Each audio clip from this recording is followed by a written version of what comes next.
Welcome to the Encore Audio Archives YouTube channel. I'm Taper Dave, and this is my channel. I've uploaded hundreds of talks here that I've recorded at meetings in West LA, and I've also recorded conventions starting in 2013. I've got a bunch of those up. And Walt and Mary Murray, the original owners of Encore Audio Archives, started the company in the 80s, and Walt recorded Joe and Charlie's and a bunch of stuff down in Vista, California. My sobriety date is June 20th of 1994. I hope you find something you like, so please like and subscribe to my channel and comment down below. If you want to hear something that I don't have or that you don't see, I'll see that I get it. Anyways, take care and have a great day if you want to. Before we get started, I'd like to make an announcement. Now, I'm sure that nobody who's sober did this, but there's a Dodge Rambler in the parking lot. The license number is 2K58311. The car is locked and the motor is running. Really? Yeah, yes.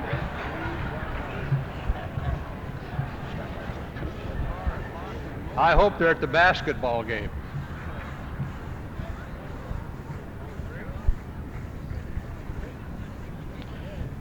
But Dodge never made a Ram. Dodge Rampage.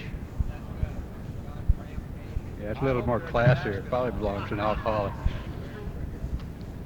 Hi, everybody. My name's Johnny, and I'm an alcoholic. Hi.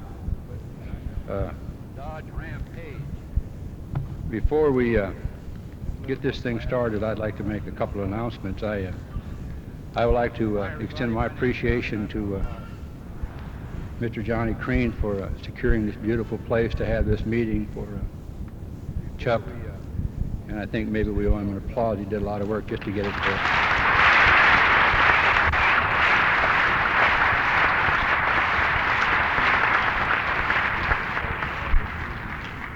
Also, there is a big expense for this building, and I'm not going to have the baskets passed, but after the meeting's over, there'll be somebody stationed at every door with a basket, so let your conscience be your guide on that thing.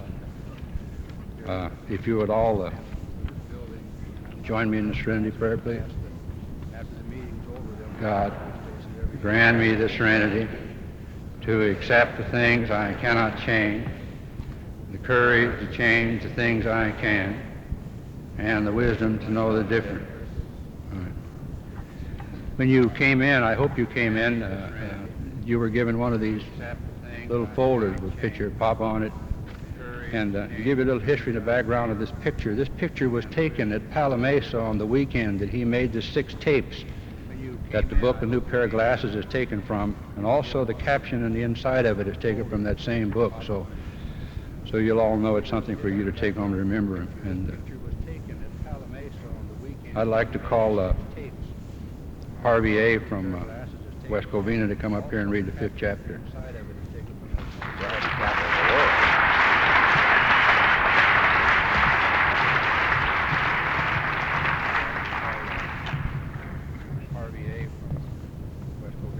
Mine's Harvey Andrews, and I'm an alcoholic. How it works. Rarely have we seen a person fail who has thoroughly followed our path. Those who do not recover are people who cannot or will not completely give themselves to this simple program. Usually men and women who are constitutionally incapable of being honest with themselves. There are such unfortunates. They are not at fault. They seem to have been born that way. They are naturally incapable of grasping and developing a manner of living which demands rigorous honesty. Their chances are less than average. There are those, too, who suffer from grave emotional and mental disorders, but many of them do recover if they have the capacity to be honest.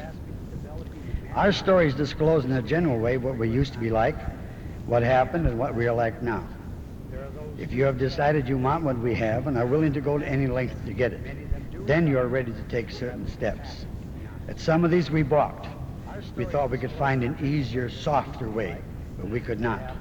With all the earnestness at our command, we beg of you to be fearless and thorough from the very start. Some of us had tried to hold on to our old ideas, and the result was nil until we let go absolutely. Remember that we deal with alcohol, cunning, baffling, powerful. Without help, it is too much for us. But there is one who has all power. That one is God. May you find him now. Half measures avail us nothing. We stood at the turning point. We asked his protection and care with complete abandon. Here are the steps we took, which are suggested as a program of recovery. 1, we admitted we were powerless over alcohol and that our lives had become unmanageable. 2, came to believe that a power greater than ourselves could restore us to sanity. 3, made a decision to turn our will and our lives over to the care of God as we understood him. 4, made a searching and fearless moral inventory of ourselves.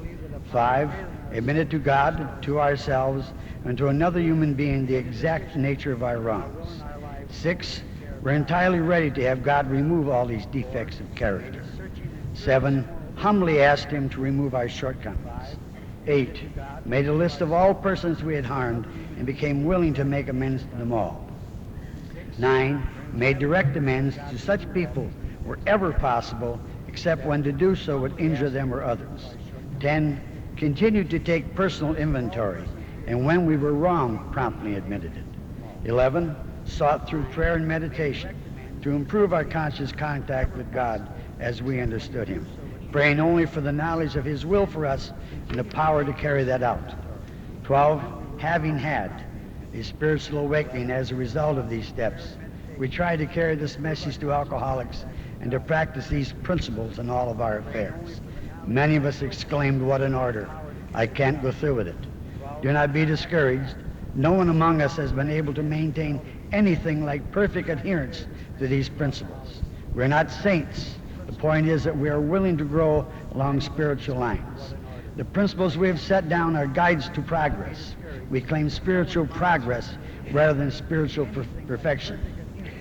Our description of the alcoholic, the chapter to the agnostic, and our personal adventures before and after make clear 3 pertinent ideas. A, that we were alcoholic and could not manage our own lives. That probably no human power could have relieved our alcoholism. C, that God could and would if sought.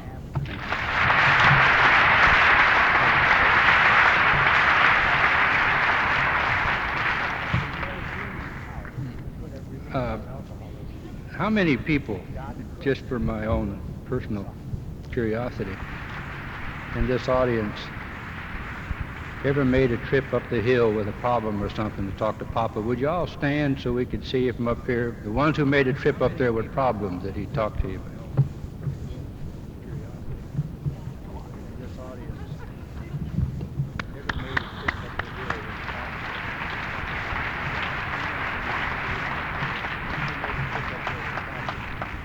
As you know, we're gathered up probably in this memorial meeting for our beloved Chuck, who's gone on into the other room. And what we're going to try to do is we're just going to try to have just an AA meeting, because I think that's what he'd want. And kick it off is, I mean, if I'm going to break a tradition, I'm going to have an Al-Anon talk first. So, without further ado from me, how about a real warm welcome for a real lovely lady, Elsa.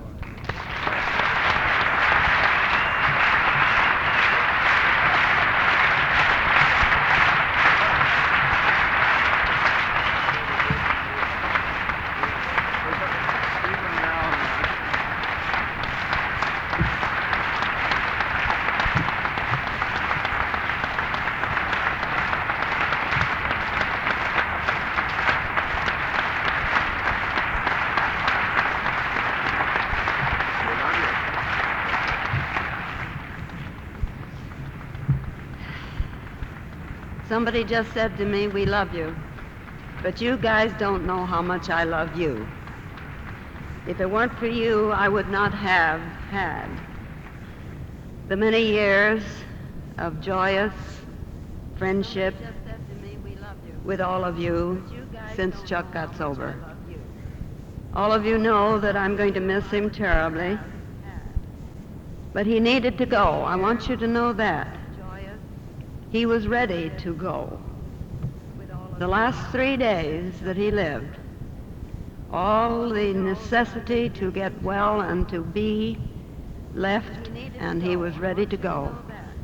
And when he was ready to go, he went.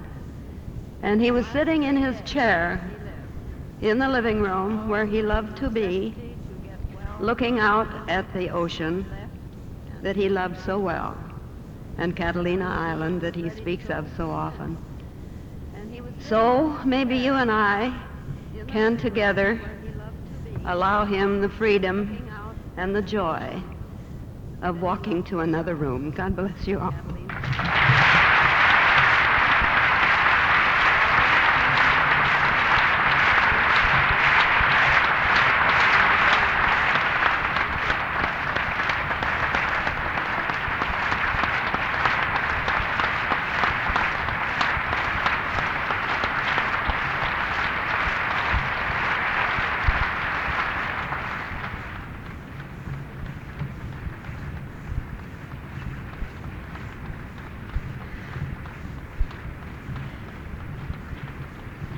And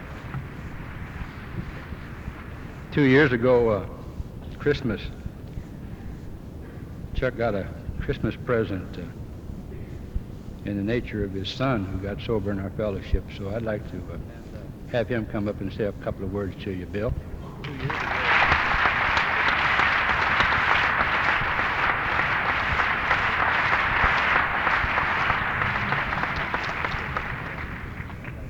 My name is Bill C., and I'm an alcoholic.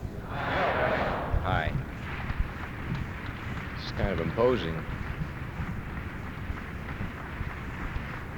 I know Mom expressed it, but before I forget, I want to express to all of you the great strength of the love and sympathy and consideration that's been expressed to the whole family.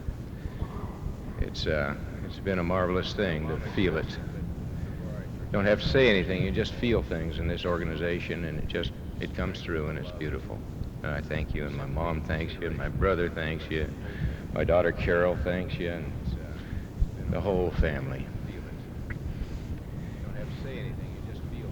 The memories I have of Dad are many and varied. I've seen him. I was 18 years old when he sobered up, so I saw a lot of his memories I have of Dad are tongue-chewing, babbling idiot phase. And he was. But he operated beautifully in between those periods, somehow. Then he came to this program back in 1946, knowing he was going to die, but he operated beautifully. And he wanted to set the record straight. And he spent almost 39 years doing just that, setting the record straight. Knowing he was going to die. He's seen to it that Mom's taken care of. That all things are well with her forevermore. He saw this black sheep prodigal son come back to the fold and join up. I became one. Incidentally, I love it. I wouldn't be any place else but right here with you people right now. And that's a beautiful feeling, to know you're where you belong, with people with whom you belong. He saw his youngest son achieve the pinnacles of his profession. He'd be here, except he's in Zimbabwe or someplace, shooting a movie, you know, a sit-down movie, which is great. And he saw all that, and he said it was well, but I think he hung on for a while longer because he had a granddaughter that was to him the daughter that he'd never had, he and Mom had never had. And she was out there shooting it up and doing her thing and pretending. Well, she's got 100 days on the program today.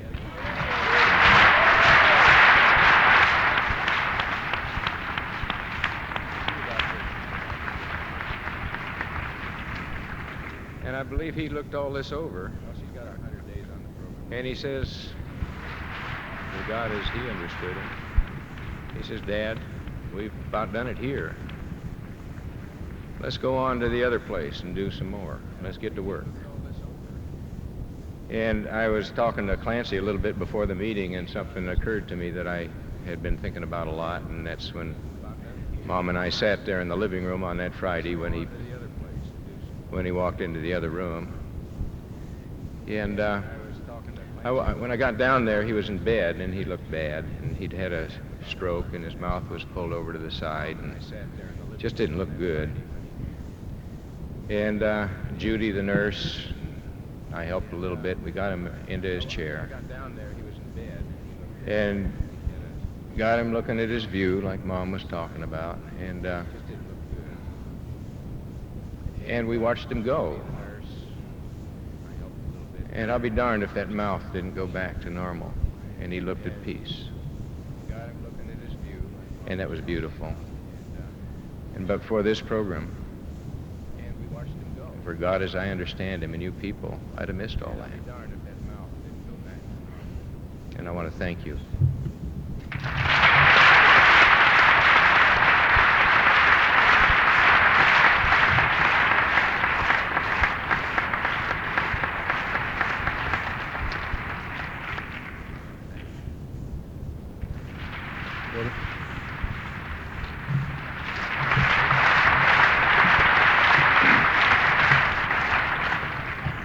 Yeah, my name's Ed, and I really am an alcoholic. I always say that because I don't look like one. Elsa says I don't look like one either. My wife, Jenny, Elsa says the casserole was terrific. Right. Anyway, when this all first happened, I got a little bit taken in by it. You're used to something, and I haven't been on this planet that long, but over half of it, but I've been a member of this fellowship. And I've always had a man either in Beverly Hills or Laguna Beach that, I don't mean I called him all the time or I followed him around like a little puppy, but I knew he was there, and that's really all that counted. And the reason I didn't like to call him is because he would give you dumb answers like, stay close, or he would draw you a circle, and then he would say something like, you see that out there? He'd be looking out that window, and I'd say, yeah, I see that out there. I didn't want to say I didn't see that out there, and I'd say, yeah, I see that out there. I want to think I was half wise anyway, and then he would say, that all belongs to me, and I said, oh yeah. I'm trying to get spiritual, and I figured there's no better place than Bayview Drive. So he said the reason it belongs to me is because I don't have to have it. He told me that when he first moved in there, about 25 years ago. Then I realized that it's, that's kind of what it's all about, because some of us, are leaving the planet prematurely. And I don't think there's anything wrong with leaving the planet or dying. It's part of living. But I don't think any of us should have to leave before we die, before we live. And there are some of us that never have lived. I never lived until I happened to walk into Burbank 33 years and 1 month and 3 days ago. And it just so happens that, coincidentally, that man happened to be there. Now, if you smoked as much dope as I have, and were as paranoid as I am, to have somebody up there laughing at you, it is pretty frightening. But over the years, what the man has meant to me, and Elsa, of course, I've been a lot closer in a lot of ways to Elsa than I have Chuck. I wasn't afraid of her. We go places on airplanes like Texas, and I would sit with her because I didn't know what to say to him. I swear, I'm not kidding. And one time we went to Texas, and on the way back he said he's not taking us with him anymore. Remember that? Because we were funny. and he cried that meeting. Remember the whole meeting he cried.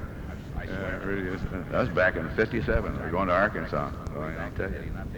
But what that man has meant to me over the years, and I really become aware of it today in a subtle way, and I won't go into it, is that Alcoholics Anonymous is such a subtle individualized program. Chuck used to use such expressions that at first used to turn me off when I used to hear him say them because I didn't know what they meant.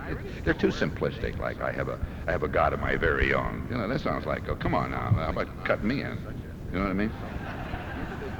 And I never knew what he meant and what he was really saying. And you know, anybody that is that simple is going to be misunderstood sometimes particularly by grassheads like me. Okay? And what he's saying and what he has always said and what he was the epitome of as far as I'm concerned, and I see this in him now, I see it better now than I've ever seen before, is that Chuck was one of the few people I know in the Fellowship of Alcoholics Anonymous who was himself. And what he's saying, he was himself. He was himself. He was not a clone. He was himself. I have never seen anybody that was more himself than he was. And what he was trying to tell me from the very, very beginning, Ed, you're okay. You just keep coming back and become you, and that's the last thing I want to be, is me. Because I don't like me. But I find out that what I am, created by my Creator, my very own God, I am my own very own God now, is that I'm beautiful. Always have been. But you see, I'm the last to know. Now, when I went to see Chuck in the hospital, the last time he was at Hogue, I didn't think he was really paying much attention to me, you know. I mean, it's me, Eddie, the grasshopper. Hi there, you know.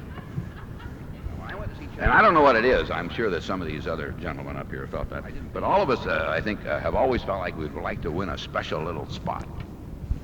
That the word when you would call, he would say, I'll drop everything, Eddie's coming up. Never happened. I don't know what it is. And so I could see that he needed rest because the man said he wasn't going to be there by midnight, which was months and before he actually went into the other room. And I'll never forget, he had tears in his eyes. Elsa had been there, but she had left. She had gone someplace. And my wife, Jenny, and me were there. And I started to leave. And I looked down at him, and he had great big tears in his eyes. And he had that little smile that I've seen, that's the reason I'm alive today. And I started to give him a kiss on the forehead, and I wasn't going to cut it with him. He wanted a kiss right here. So I gave him a kiss on the mouth. And I pulled back, and he looked up at me, and this is what he said. He said, you remember this. I have loved you for a long, long time. And I get to thinking, isn't it fantastic that people love you when you're nothing? They love you when you think you're nothing, and they keep loving you, and you keep loving you until you keep coming back and say you dumb little things like stay close, find your very own God, work the program, share whenever you can, you know, read the big book and all that dumb stuff. And years later, you find out that the reason they loved you is because you were beautiful all the time, you know, and that the program of Alcoholics Anonymous is epitomized by a man like him who is the epitome of simplicity and love. Years later, guys like me, I'm here today because I happened to walk into a room in Burbank over 33 years ago. I was about to leave the planet, and instead of leaving, I stayed here to learn to live and learn to love. And the one thing I have today, I may not have anything else. I'm nobody. I don't, you know, I'm in a, there's a 150, let's see, 1,500,000 people in the world don't even know who I am.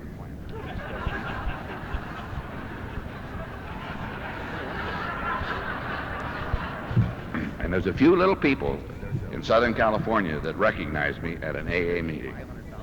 I work for a newspaper right now, and there's nobody in there except one drunk who went to a meeting once, and he won't talk to me.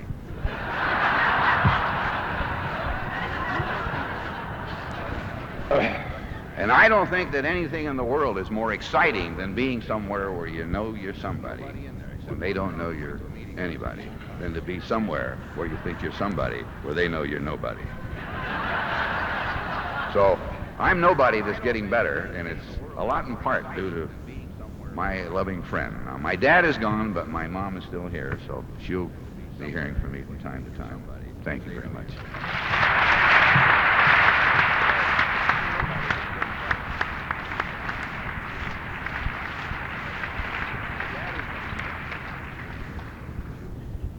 As far as I know, and I really don't know whether it's true or not, but I suppose it's true. The next lady that I'm going to call up here to this podium, as far as I know, she can correct me, is the oldest sober lady alcoholic in Alcoholics Anonymous, I think. And if she ain't, I stand corrected. Sybil?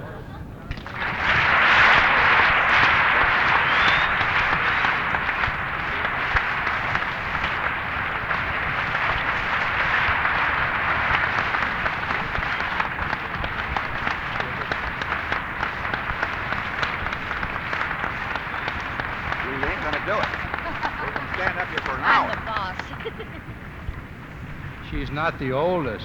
She has the most variety.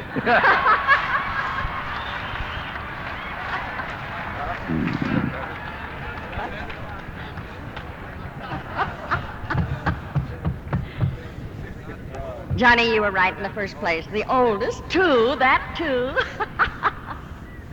Let's see, how old am I? My name is Sybil Corbin, and I sure am an alcoholic. Johnny, you were right in the first place. And I'm honored that I was asked to participate in this meeting today. It means a great deal to me to be here with all of you, Bill, Elsa, Johnny, all of you, and any newer people, and I know there were some because I talked to them when we were having coffee. People from out of state came a long way from Oregon and other places to be here. I wouldn't have wanted to miss this. I really wouldn't have. No way at all. My sobriety date is March 1941 because I read a Saturday Evening Post article written by Jack Alexander while I was sobering up in a Turkish bath after 17 years of boozing and not being able to quit. I wrote for help. Ruth Hawk, Bill Wilson's secretary, answered my letter for help and told me where it was. And so it was that I went down to the first California meeting. There were about a dozen men there. And I haven't had a drink since. And the women started streaming in. And we can testify to that today, that there are thousands upon thousands very sober women. Oh, incidentally, he called me a lady. And we had a committee meeting in 1941, the few women that came in at that time, because they were calling us the lady alcoholics. And we had a sort of a committee meeting, had a little separate meeting away from the fellows during while they were meeting, and decided that we didn't want to be called lady alcoholics, that we were not ladies, especially when we were drinking, and that we wanted to be known from the word go, as the AA grew, that we were women alcoholics. And so it is that in your meeting directory, at least in California, they will list the women's groups. And I like that very much. The Chamberlains, such precious people. I've never loved people more in my life than I love Chuck and Elsa, and then meeting Bill 2 years ago at the Big Book group. And I've thought of them constantly these last difficult days. And remembering the fond, sweet memories of Chuck, I'll share a few with you. And let me look at somebody's watch here. I've forgotten who I got it from. I may not give it back.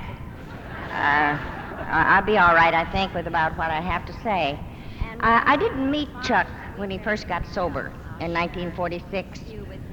It was a while, and I don't remember when it was. But eventually, my brother Tex, and probably wasn't too long, Elsa will know, my brother Tex asked him to talk at the Hole in the Ground, which at that time was really upstairs and not the Hole in the Ground. It was the Ebell Club on Clarendon and Huntington Park, where it is today. But they rented the basement, and the guys would point down on Sunday night to where that meeting was and say, as I was saying last Thursday at the Hole in the Ground, and the basement become known as the Hole in the Ground, Tex had Chuck there. And I don't know whether I was in town or not because I don't remember that meeting, but I became acquainted with him very shortly after that. And I particularly remember a ride with Chuck up to Grants Pass, Oregon. Now, inside, many times I'm a frightened mouse. Maybe I don't show it, but I know I was a little scared. I was working at the central office, a little new there, too, and afraid the people wouldn't love me and that I wouldn't be adequate, although I had been a secretary and a good one and so on, and had answered the phones at the Hole in the Ground for years. Still, I was frightened. And I went out to the airport, and there stood Chuck with an overcoat and a hat on, so it had to be fall or winter. And I was a little in awe of him, though I'd heard him speak, and he had talked at the Vernon Hayloft when Bob Corbin, my husband, he and Jim Willis had started that, and Chuck had come out on a stormy night and had been our first speaker. And it was pouring. He was soaked to the skin, and yet he came. He never failed to come, regardless of the circumstances, and Bob was talking about that today. There was Chuck in a storm that no one would have thought a thing about getting on the phone and saying, hey, you know what, I can't make it. It's a long drive. There's a flood. The streets are flooded with water. It would be dangerous. I can't be there. Chuck was. And so it was that riding up there to Grants Pass with him, I was put at ease almost immediately. The next day I wore a little green dress. It was a little green jersey dress. And he called me his little green frog. The dress, the dress happened to be that color, and it was mottled, M-O-T-T-L-E-D, and he called me his little green frog. But the thing that happened that was so amazing there and pleased me so much is those people at the hayloft, this rough barn-like place where he had come to speak in the rain. Madeline and Grant Swayze were some of the very active couples there, the man and wife team, and they had moved to Grants Pass, and they were a little earthy. They were lovable people. Grant was a great big burly guy who used rough language, and they saw us there in Grants Pass and said, "Come to our house in the morning and have breakfast." And without looking at me, Chuck said, "Certainly, I'll be there. Will you, Sib?" I said, "Sure." So we went out way out in the boondocks someplace, and it was muddy as could be, and Grant and Madeline said, "Would you like to see our horses and cows?" And Chuck said, "Why, sure." And I looked at my high heels, and we walked out in that muck and mire up past our ankles, and they showed us every chicken and horse and cow, dogs and everything else that they had before Madeline served us the hot biscuits that she had promised Chuck. Now, that's an event that I remember in great detail because it was just utterly charming. It was wonderful, and Chuck waded around there and seemed to thoroughly enjoy it. I think he enjoyed life in all its aspects. I remember one other time, and he was always doing this when asked, never butting in. But any time I was in trouble or worried about something that was big, I called Laguna. I talked, if Chuck wasn't there, I talked to Elsa and got my answers, just fine answers, and was greatly relieved. I never hesitated to call down there when I was in a jackpot, call down there when I wasn't. I didn't do it too much, and I'll tell you why. I figured they were so busy with other people in deep trouble that I had no right to monopolize the telephone. Otherwise, I'd have called them twice a day, but I didn't. I thought they'd be too busy. But having known them so long, and to see their boy come into Alcoholics Anonymous is a fabulous thing.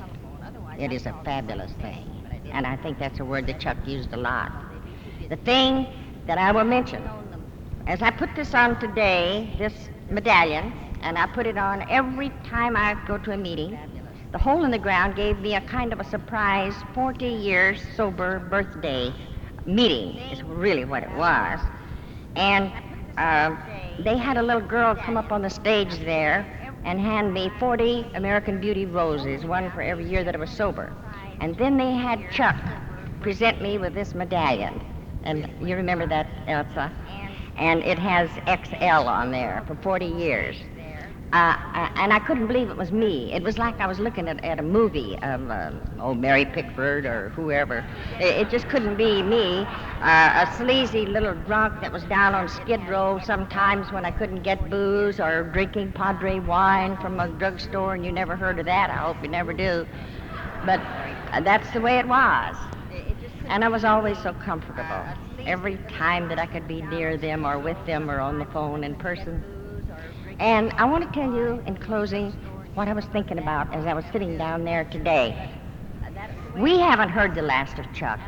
Do you realize that when he came in, as far as I know, we didn't have tape recorders, did we, Eddie? I don't think so.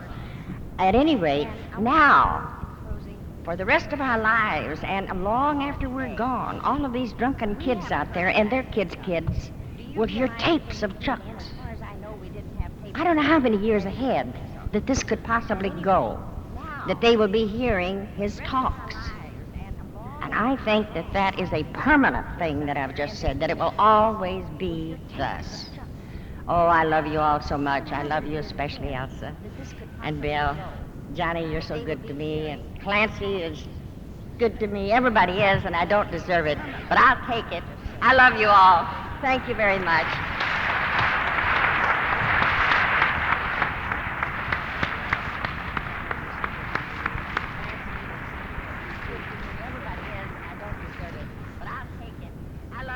We love you too. Very much. This guy, when I got the word that Pop had left, I picked up the phone and I called Cease because I knew he wanted to know. And he was broken up because he couldn't come for the family service. And I said, well, with any kind of luck, Cease, maybe we can have a memorial for Pop. And he said, I'll come to that. And I picked him up from the airport this morning, and I know that this guy loved Pop a great deal, but I'm going to let him tell you about it from Prince Albert, Saskatchewan, Canada, CC.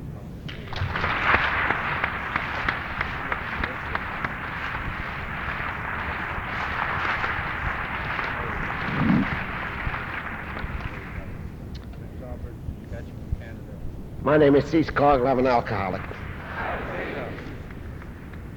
And I've had some big things to do in my life.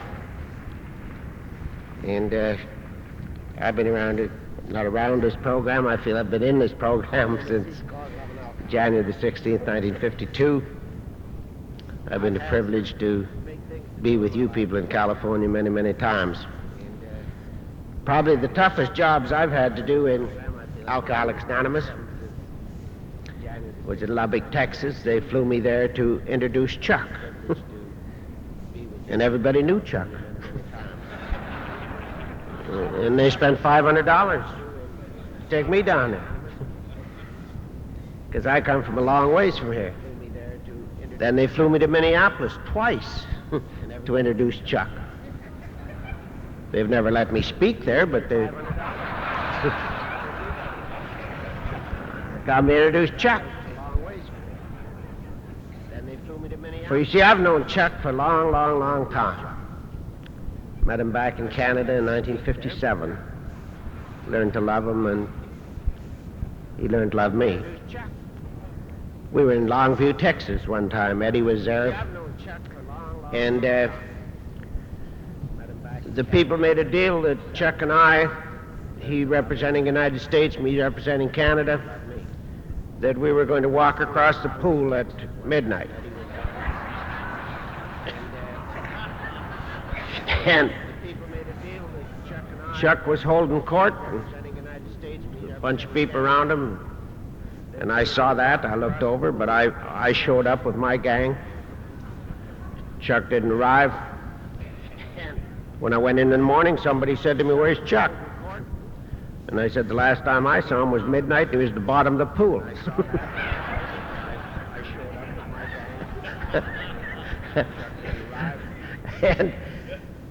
And I have had so many great times with this man. But the worst time I ever had with him was, I think, 1970, 71 or somewhere. I spoke at San Diego at the Southern California Convention. I went to spend a few days with Chuck and Elsa. And Chuck drove me in that big Lincoln back to Laguna Beach. I don't know whether any of you have ever ridden with Chuck on a Sunday afternoon from San Diego to Laguna Beach. I got home and I'm like this, you see, and Babe said, "Why don't you put your arms down?" I said, "I can't." I said, "They were stuck there from riding with Chuck from San Diego to Laguna Beach." I got home and you know, this afternoon we talked about Chuck going to the other room. And I just want you to visualize this. Saturday afternoon up there. And Chuck already has called the meeting to order. Al Marino's arguing a bit with him. They've probably invited Willie and Bob along too, come to the meeting. Probably Clarence Snyder is arguing of who's the oldest member up there. And my friend Mac Cheater is saying there's no problem, everything's going to be all right. And they're having a great meeting. And they're probably all saying, well, we got those people down in Long Beach doing exactly what we wanted to do on a Saturday afternoon. And isn't it great that we can remember them that way? Because that's the way that they were, and that's the way that they are today.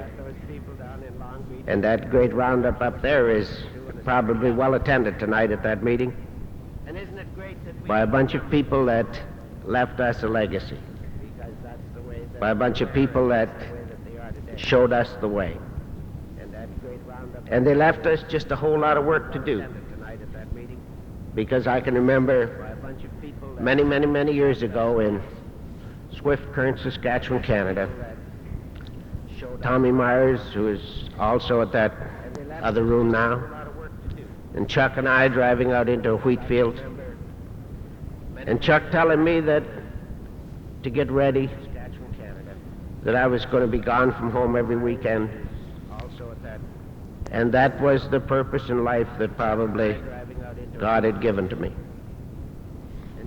And I have never argued it, because I know that that was probably the only purpose the good purpose in life I've ever had. And Chuck taught me something else. And I tell the story, and I told it when I introduced him at different places.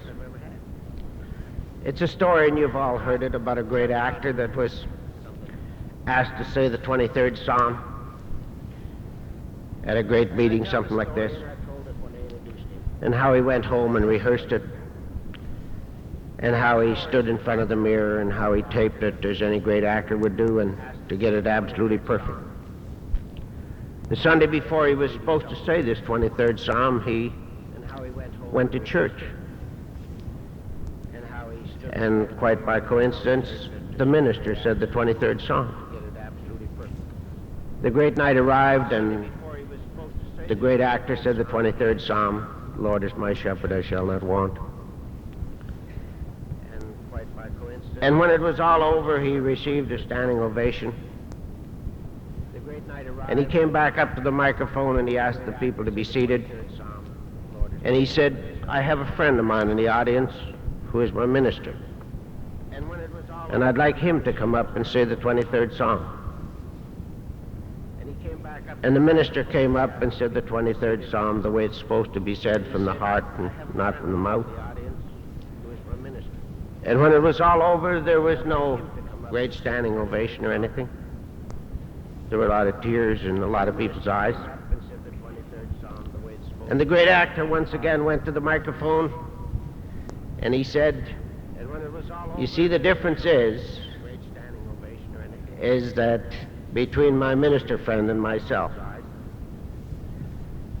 is that I know the sheep, but he knows the shepherd." And Chuck taught me how to know both the sheep and the shepherd. And I'm sure he's taught many of you here today that we are very, very, very privileged people, every one of us. And let's never forget it, that we are privileged to know both the sheep and the shepherd. Thank you very much.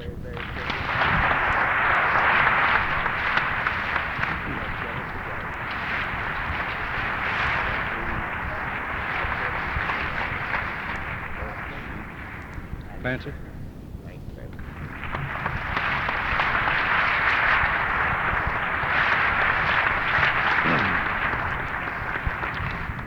My name is Clancy Imeslund, and I'm an alcoholic.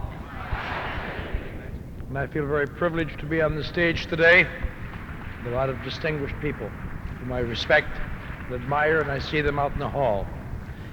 My name is Clancy Imeslund. It's a remarkable occasion. And I have because I'm kind of a streak of negative is in me.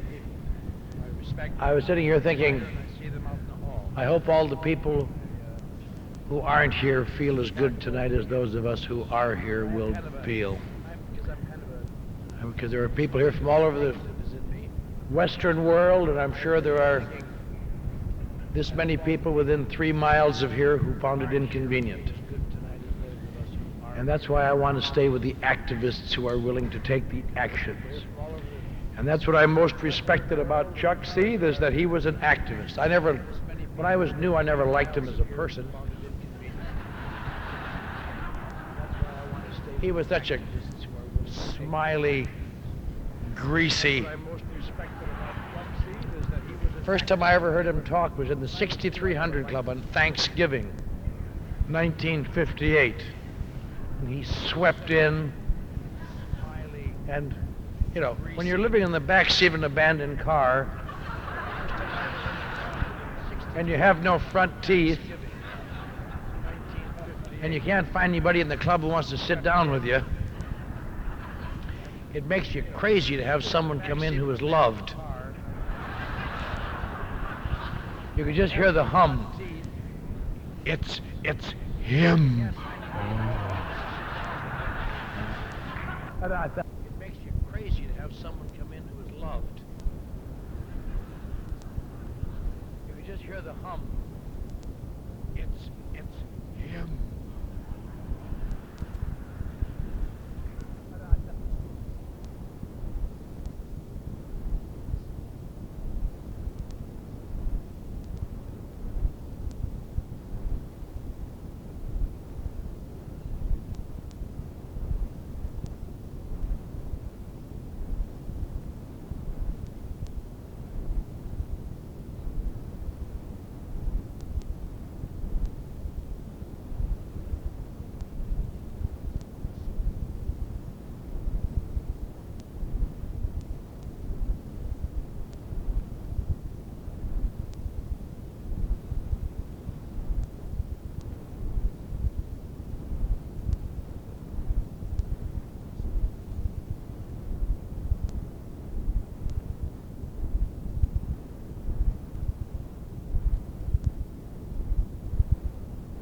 It's him.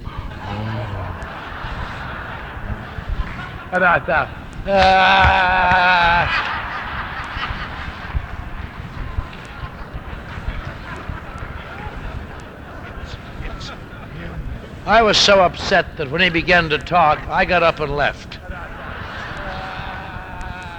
As I've often said, I don't know if the meeting continued or not. They may have.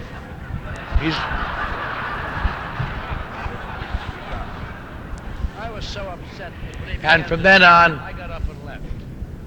He was just there's nothing worse than when you're doing bad than see someone who's doing everything good. It just makes you sick for years. Everywhere you go, Chuck is coming next week. Oh, is they? It's really funny. And I had a sponsor who was very strong, and he finally died when I was a couple of years sober. And he had done me a lot of good. He had given me actions to take, and he had told me if you don't take these actions, you'll get drunk. And after a couple of years, he stopped taking them. After I was a couple of years sober, he was 15 years sober. And he stopped taking them, and he got drunk, just almost like an exclamation point. See what I mean? You know.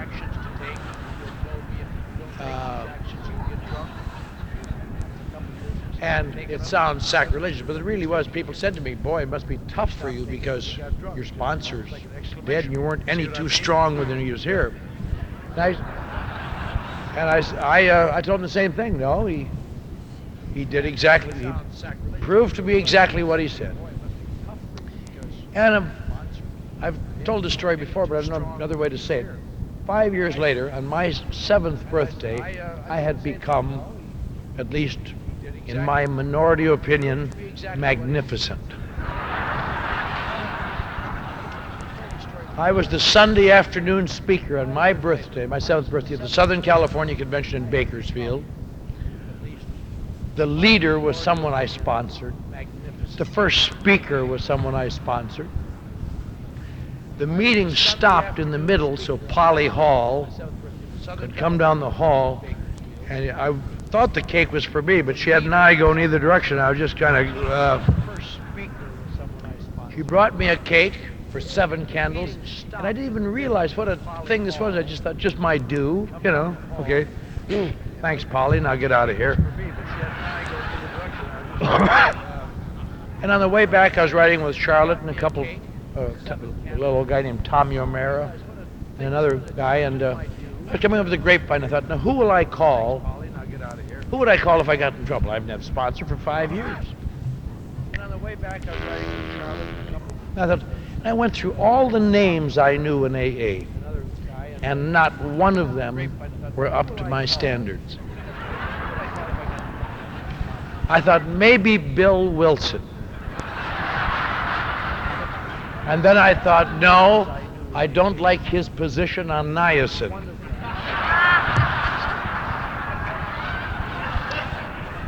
I thought maybe Bill Wilson. And there wasn't anyone left. And I suddenly thought, I probably am never closer to being drunk than I am at this moment. There is no one up to my standards. So I thought, I got to get a sponsor. Now, I believe in active action. I mean, to me, action is a form of, is the most sincere prayer I know. Doing, it's easy to mouth it, harder to do it sometimes, as Sybil mentioned, go out in those rainstorms and so on. And I had to find someone ahead of me. I found out you don't have to like your sponsor, but you have to respect him. I thought, who's the most active guy I know? And I thought, old Chuck C. with his gray suit and his gray Lincoln and his vivid message. So I called him up the next morning down on Alameda Street. I'd like to say, this is Clancy. I'd like to come over and talk to you, Chuck. All right, come over. And I went down there and I said, Chuck, I've been thinking about it.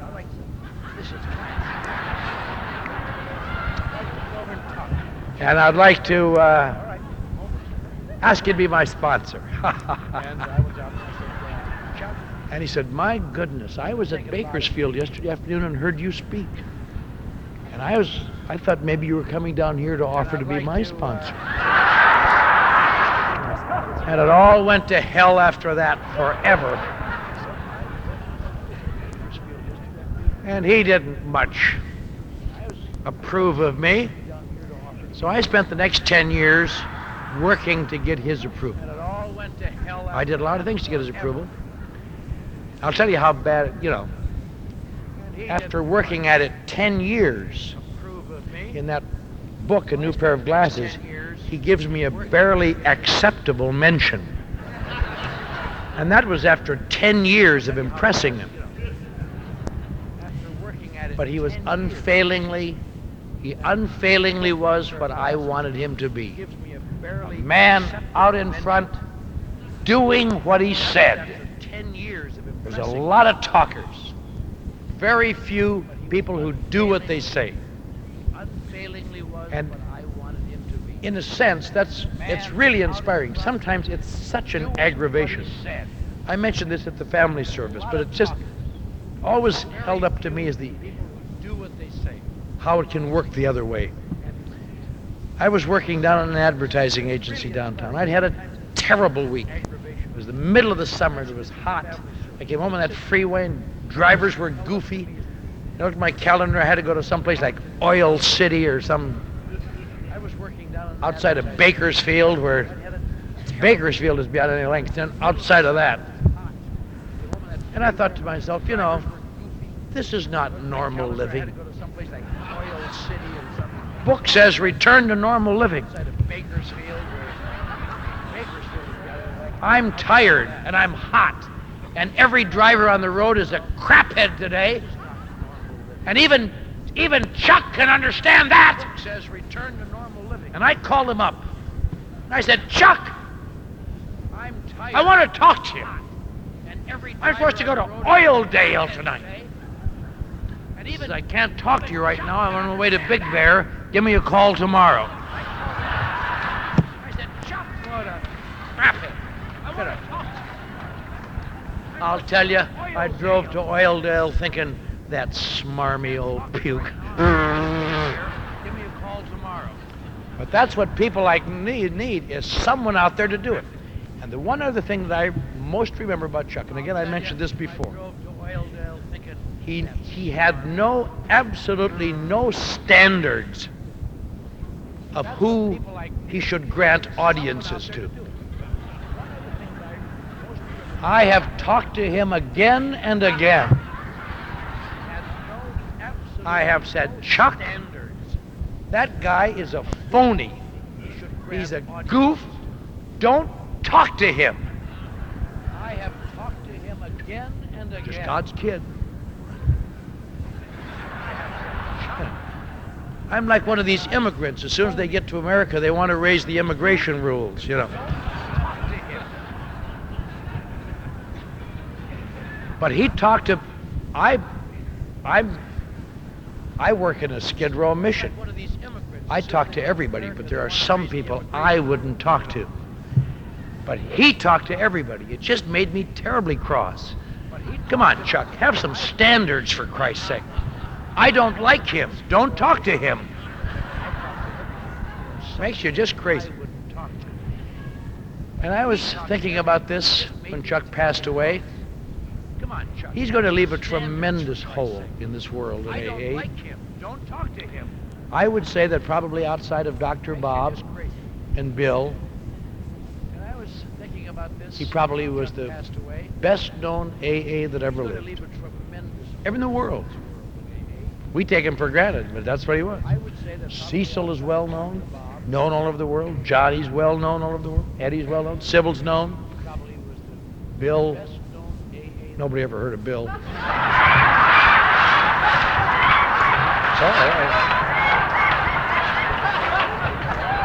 no.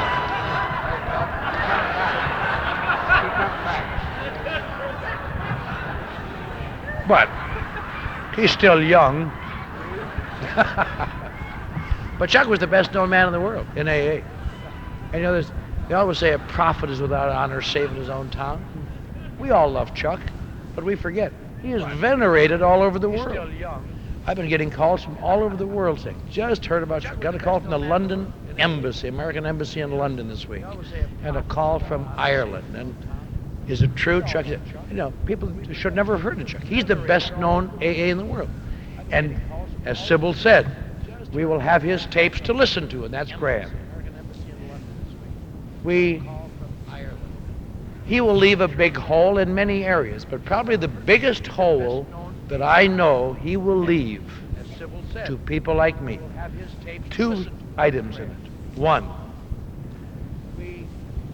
people like me, and I presume like you, are going to have to remember he would have taken that action, so I better take it. That's the testament of Chuck Chamberlain. He was out on the front lines doing it.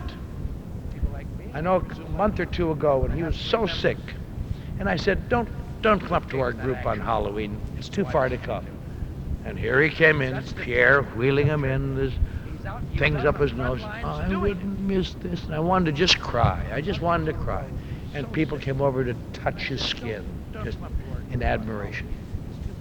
And Elsa's done such a wonderful job of taking care of him and being his friend. That's something else I think we ought to remember too, because I'm the next to the last speaker and I want to get it all in, because the next speaker won't tell you these things. Wonderful job. But Chuck gave me inspiration. He gave me inspiration. If my clothes were on fire and I called Chuck, he would say, you know, it isn't any big deal. You just accept it. And, you know, with love. But when my clothes went awry, I wouldn't call Chuck. I'd call Elsa. She'd say, put out the goddamn fire.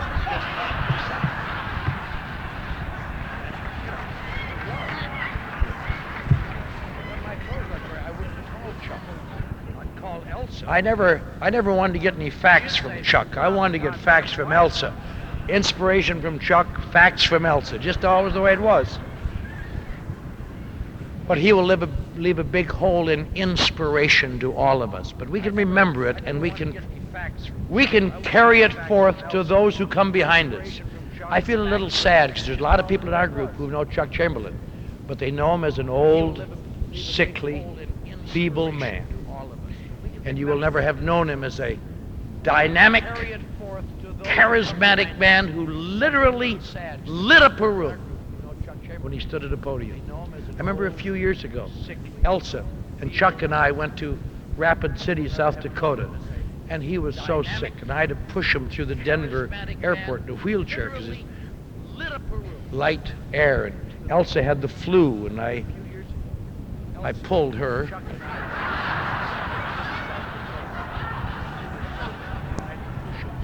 And I never got a tip or nothing. And we got up there, and we got another guy, and I got Chuck some air tanks, which he ever had it all the time on the road, because he had to sleep with that oxygen in his face, or else he could not get up in the morning. And in the middle of the night, the oxygen died. Remember that night?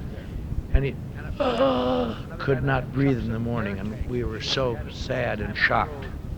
And all day long, he just could not get that oxygen back. And that night, I said, you better not speak, Chuck. He said, God. And they, gray and pale and sad at this table. And our speaker tonight is Chuck C. And everybody clapped. And he got up. And the color poured into his cheeks. And his eyes lit up.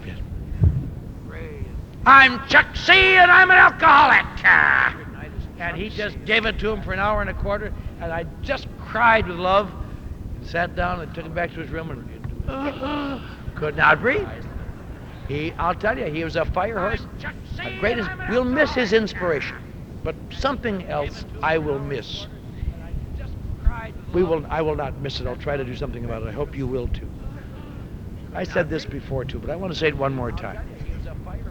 The best testament you and I can give to Chuck Chamberlain tomorrow or next week or next month is to take a minute and talk to someone who is not up to our standards, who we ordinarily would brush by, who is obviously not of our type, someone who is not up to our classification of good AA member.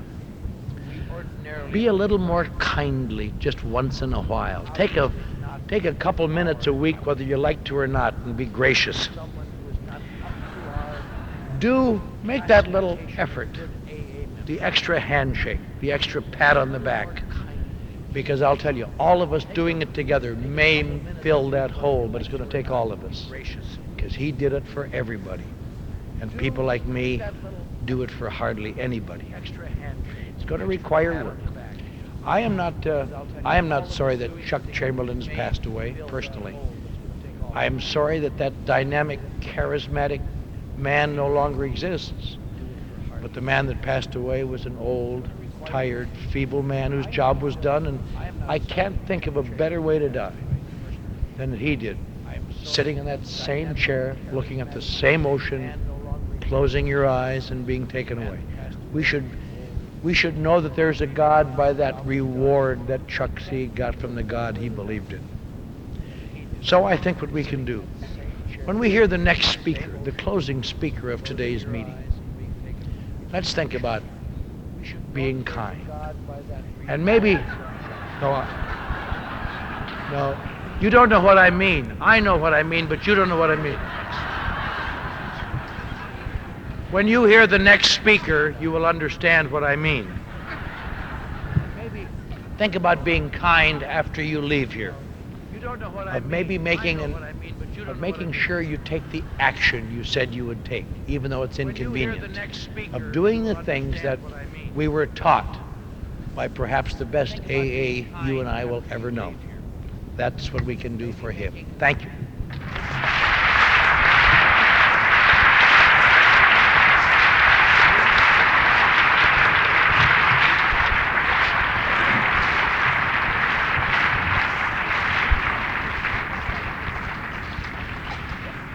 You know, when Chuck was very sick in the hospital, I went to see him one day, and he was, like Eddie was saying, he was really in bad shape that day, it seemed like to me. And he called me over to the bedside. I was getting ready to go, and he said, "Do you love me, son?" And I said, "Yeah, Pop, I love you." And he said, "Then tend my sheep." And I said, "What?" I didn't think I heard him correctly, because he said, "Do you love me, son?" And I said, "Yeah, Papa." And he said, "Well, then tend my sheep." And for the next 6 or 7 months, every time I saw him, I used to go tell him that I was getting tired of tending his sheep, and for him to get up off the bed and go do it himself. And he got a big kick out of that, and I got a big kick out of that. But I've been thinking about that a lot. And for the next 6 or 7 months, a lot about what he said. And I've made it my own personal thing to try to carry out the standards that he gave me to live by 25 years ago, sitting in a penitentiary. That man has been the standard that I've lived by for 25 years. Not trying to be like him or trying to emulate him or be him, just the example and the standards that I live by. And although I fall far short of it, I think maybe now that the hole is there that Clancy just talked about, maybe I can take my part and fill that thing in there. And I'd like to tell you this before I introduce the next speaker to you. And I know this, and he told me many, many times this, and I believe it, and I want to emulate it to you this afternoon, what he said to me. The little room that everybody talks about that I'm going into, when I get there and I go to that room, whatever room it is, if there ain't people like you and people like my papa and flowers and pretty birds, I don't think I want to go in there. I'll just stay here with you until that comes to pass. And now I'd like to introduce the closing speaker for you this morning, and I hope you enjoy it as much as I do. And you know something? I can only do two things. Now, many of you might say, "Well, you talk a good battle. Yeah, you know." But this is the way I live. I can only do two things. You see, I can't run my life. I had 43 years to run my life and ended up in the bottom of the snake pit. So I'm not concerned with that. I can't do it. But I can do two things. I can practice these principles in all of my affairs this day to the best of my ability. In business, in home, in church, in play, in AA, the whole works. This I can do, and this I do. And that's number one. And number two, I can share me with anybody that wants me in love. In all of my relationships. Sharing my experience, strength, and hope with anybody that wants it in love. And that's number two. And that's all I can do. But it must be pretty close to right, because I never had it so good. Don't be afraid of this program. Don't be afraid to abandon yourself completely to this simple program. Because there is sobriety here. There is the AA way of life here. There is peace. There is serenity, there is love, and there is God. What more could a man ask? God is love, and he that abideth in love abideth in God. And God abideth in him. So I'm so grateful to you who can't see. What more could a man ask? God is love. I love you. It's my joy to have had this weekend with you, and I shall never forget it, because some part of every one of you is going to be with me for the rest of my life. I love you. So I thank you again. It's my joy to have had this begin with you. And all I have to do is to look in the eyes of a bunch like this to see my God.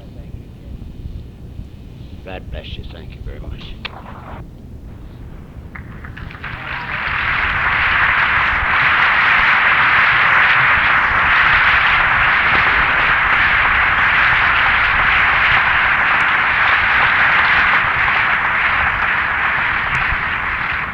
I would like you to stand and join hands and join me in praying the Lord's Prayer. I would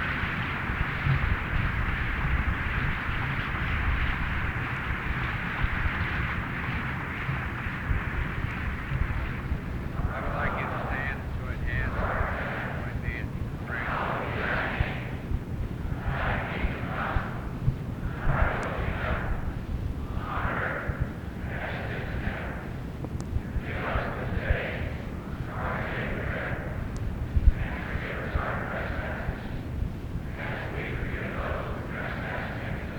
the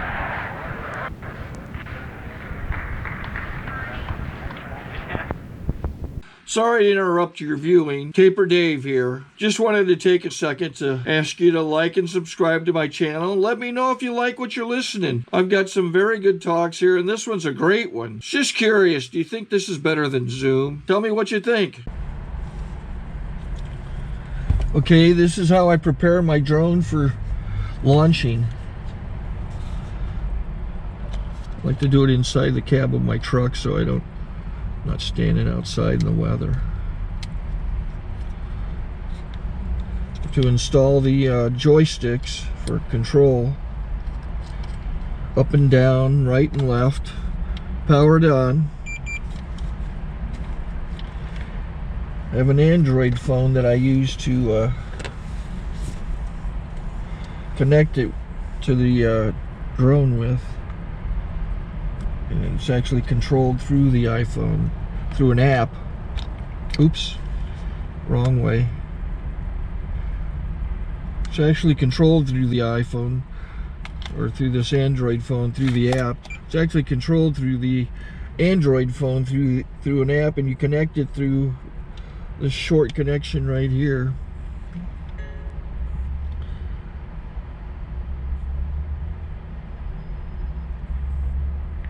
Remote control connected.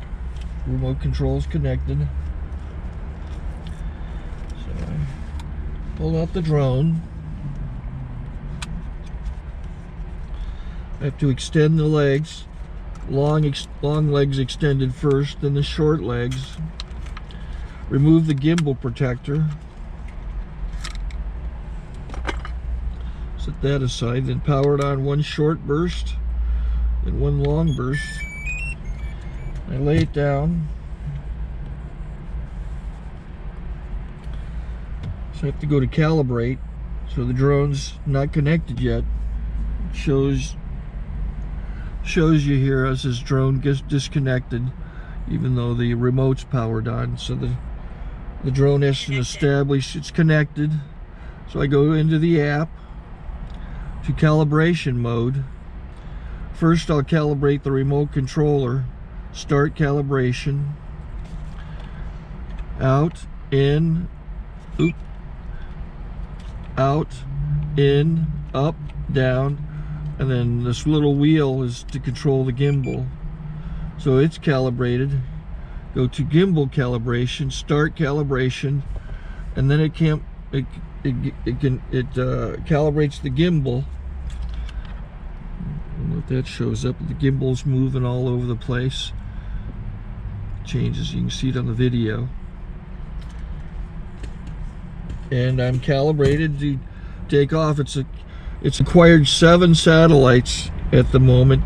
There are 26 satellites up in the sky, which it has to acquire before you can take off. So it's connected. It's got enough satellites. This is white.